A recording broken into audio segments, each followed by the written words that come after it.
welcome back to the Drive Home Reviews podcast, where I review the movies I have just seen while driving home from the theater.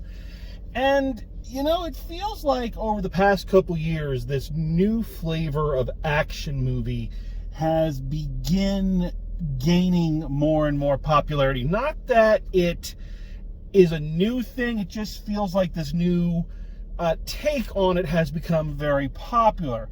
It's what I affectionately call balls to the wall action films. These are movies that are much more cartoony in their staging, featuring a lot of very big, very expressive characters, fun set pieces, really highly choreographed and specialized action sequences. Things like Violent Night, which this film is from the same producers of. The big hit from the 90s was kind of in that wheelhouse. And probably the best example of one is the film that I think this one is trying hardest to be, and that is Bullet Train, which starred Brad Pitt from a few years back. Bullet Train is one of those movies that was more entertaining than it had any real right to be.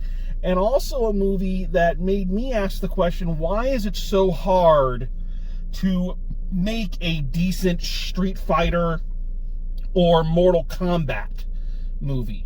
Like, it seems like they had the formula just right. You get a bunch of colorful characters with interesting personalities and very distinct fighting gimmicks. You put them in a specific location, you give them a MacGuffin to fight over, and let it go. And you move from fight to fight to fight to fight. You pair them off, and there you are. Seems like easy money, you know? Pretty simple formula. Bob's your uncle, Sally's your aunt. Next thing you know, old Jed's a millionaire. And it feels like that is the formula that this movie is trying very hard to go with. And make no mistake, when it sticks to that formula, it's successful. When Love Hurts is trying to stick to that template laid out by Bullet Train, it is a very entertaining and energetic action movie. It feels like it has all of the right pieces in place. So our story here is that we have a former heavy for some unspecified street gang, played by former Goonies and current Oscar winner Ke Huy Quan, and I'm so sorry if I have mispronounced that in any way, as Marvin or Melvin, I can't remember, who has left the world of organized crime behind him when he fell in love with a fellow member of the gang, but she had betrayed the leader of the gang, who is Melvin's brother, Knuckles, really.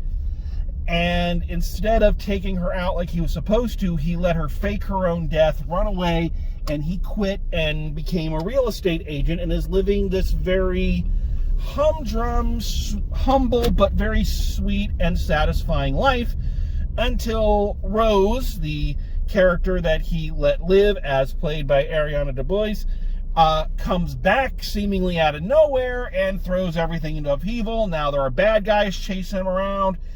And, okay, there you have it. Basic setup, pretty easy to follow. MacGuffin, locations, concept, it's all there. And as are the cavalcade of bright and colorful and fascinating characters. Ke Huy Quan is an excellent lead for this movie. Is an excellent lead for this movie. He is perfectly suited. First of all, 80s kids like me are hardwired to love this guy. Like, it's impossible for anybody who grew up at that time and grew up with Indiana Jones and the Temple of Doom and Goonies not to feel some kinship with this guy on a very primal level. And while he never went away, really, when he exploded back onto the scene with everything everywhere all at once, and not only won an Oscar, but also proved that he was a martial arts badass on a Jackie Chan level, it was hard not to get excited for that. And he is the perfect character for this. He's got a great energy. He's got a lovable personality. He's a character you want to follow. And he's given a nice smorgasbord of heavies and supporting characters to back him up. Again, each with their own interesting personality quirks and specific fighting techniques. So you've got, for instance, you've got Raven, played by Mustafa Shakar, who is a lovelorn poet, but keeps big-ass fucking daggers in his shoes. Awesome. You've got his Melvin's brother, Knuckles, whose gimmick is that he likes boba and kills people with the straw. You have a kind of a duo, one of whom is played by football great Marshawn Lynch, and they're kind of like pro wrestlers. They're like a powerhouse tag team using a lot of double team maneuvers. So a lot of really fun characters, and in the middle of all that, Sean Astin. Sean Astin as Melvin's boss. Who it's always just great to see Sean Astin. It's just, I love Sean Astin. Kind of, again, that Goonies connection. I was worried he was going to turn out to be the bad guy, and he didn't. He was just a nice guy all through, and I loved that. I do have to say, and I'm trying hard not to be mean here, so please know that I'm not meaning this in a shaming kind of way or anything to that effect, but with his giant cowboy hat, Sean Astin is starting to bear a striking resemblance to Billy Bob from Varsity Blues. Just an observation, not an insult. And yeah, so when these characters are inhabiting the screen and having their fun fights in an empty house that he's trying to sell, while the potential buyers cower in the laundry room, or at his office, or at his apartment using the quaint little cookie cutters and shit that he uses to make heart-shaped cookies as weapons. The movie is firing on all cylinders, and you're engaged, and it's fun, and it's exciting, and you want to see what happens next. The problem is that is not everything this movie is. The movie should be, again, like Bullet Train, fight, move to a new location, fight in that location, move to a new location, fight in that location, building up little bits of story as you go. That's not what this movie does. This movie sets us up, we get our setup, we get our early fight scenes, and then the movie stops fucking dead for, I don't even know, it felt like over an hour. I couldn't check the time, but it felt like it was over an hour to putz around with a very uninteresting, setup and story about who betrayed who's selling out whom, who did what. None of it interesting. None of it living up to the build-up of the earlier scenes, and all of it fronted by, I'm sorry, the biggest problem in the movie. The biggest problem in this movie is Ariana DeBose's character of Rose, the inciting incident that sets all of this off both times. Supposedly, as I mentioned, Marvin or Melvin, can't remember his name, supposedly has been in love with Rose for so long, and he couldn't bring himself to kill her, and it's that love that, he's been pining for, but it's that love that kind of got him out of the business and all this, that, and the other thing, and we're supposed to believe that it's his love for her that brings him back into it to protect her and, settle scores and all of that. Here's the problem. Rose is a very boring, and very awful character. First of all, the two actors, two Oscar winners, just because you have an Oscar, that doesn't mean you have chemistry with everybody. There is no chemistry between these two characters. More to the point, at no time do I get any kind of indication of why Marvin Melvin loves Rose so damn much. It doesn't make any sense. She does nothing to ingratiate herself to him or to us as the audience. She does nothing but use everybody, twist everybody for her own purposes. At various times through the film, he tells her with great pride how happy he is with the life that he's created and the world that he has made for himself. There's this whole thing about him during all these fights trying to protect this Salesman of the Year award that he won because he was proud of the accomplishment. And every time he brings this up, her response is, hiding isn't living. Basically telling him, no, you're not actually happy in your life. You just think you are, but you're not happy unless you're coming back and doing violence for me, basically. So why does this guy love her? Why is this the person he threw his life away once for and now is doing it again after rebuilding? Now here's the thing. I am of two minds as to what this movie is trying to say.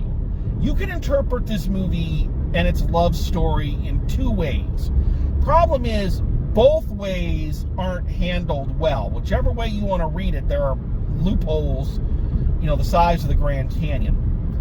First off, you could read it that is exactly the point. That what this film is actually about and what it's actually dealing with is the concept of toxic love and unequal love, more infatuation. And this could be just because I've been rewatching the Hitchcock film library recently and was recently looking at Vertigo, which is very much about the dangers of obsession and how you will allow someone to make you over and change everything about you to their whim, just to suit them, and you will do it believing it to be your idea because you love the person and this is how you'll show them that you love them. So if that's the path you're going with, then Rose works perfectly. She is, as I've mentioned, a manipulative character who undercuts him in every way and whom he still chases after like a lapdog. So if that's the story you're going with, that what he's doing is not love, it's infatuation and an unhealthy one, then that would have been interesting and that would have been a way to go. Problem is, I don't think that's the way the movie wants to be interpreted. I think the movie wants to be taken at face value that, yes, he is that in love with her and she is worthy of that love. But again, we see no evidence of that. None whatsoever. You know that this is the way the movie wants to go because during this, first of all, it has this incredibly long, stretched out portion of the film where their relationship, such as it is explored. And they keep cutting in with these very awkward voiceovers as the characters' internal monologues are playing, talking about how they feel. And it feels like that really awful scene in the original Superman where Margot Kidder is just like, can you read my mind? Can you read my mind? Do you know what it is that you do to me? And it plays just about as well as that does. So, again, I think the movie wants us to take this romantic relationship seriously. But, again, it doesn't work. Ironically, what the solution to this is very simple, and it's right there in front of them. If the person that he was in love with was not Rose, but rather his co-worker Ashley, who's played by Leo Tipton, that would have made more sense. Ashley as a character is not so much neurotic, but is this, kind of middle-aged person who isn't happy with their life and isn't doesn't have a love life and is very sad and lost, and she ends up falling in love with Raven because of his poetry, which is one of the cuter plots of the movie, when the subplot, the sub-romance is more interesting than the driving romance. That's an issue. But if you had made it that Marvin Melvin wanted to leave the gang to be with her, to build a regular life for her, and through this experience they come together, that I think would have been a romance and a story arc that would have worked. First of all, there's way more chemistry between those two actors, and secondly, Ashley is actually an interesting character, and one that we sympathize with, and one that we feel for. So if they had switched gears, they could have made it a much better film. Or if they had given Rose any kind of selflessness or sweetness or heartfelt emotion other than, I'm going to fuck everybody over because it's fun, then it would have worked. And I hear what some of you are saying. It's like, oh, why are we debating, what this movie's about? It's an action movie. It's just an action film. It doesn't have to be about anything. Well, first of all, I disagree. I think that every movie has to be about something. It doesn't have to be about something huge, but it has to be about something. It has to have something to say about something, anything. You don't have to agree with it, and again, it doesn't have to be anything earth-shattering, but it's got to have something behind it. And secondly, again, from this long, drawn-out middle section, it is clear that the movie wants us to think that it is smarter and more complex than it is. So it clearly wants to be about something, but is not.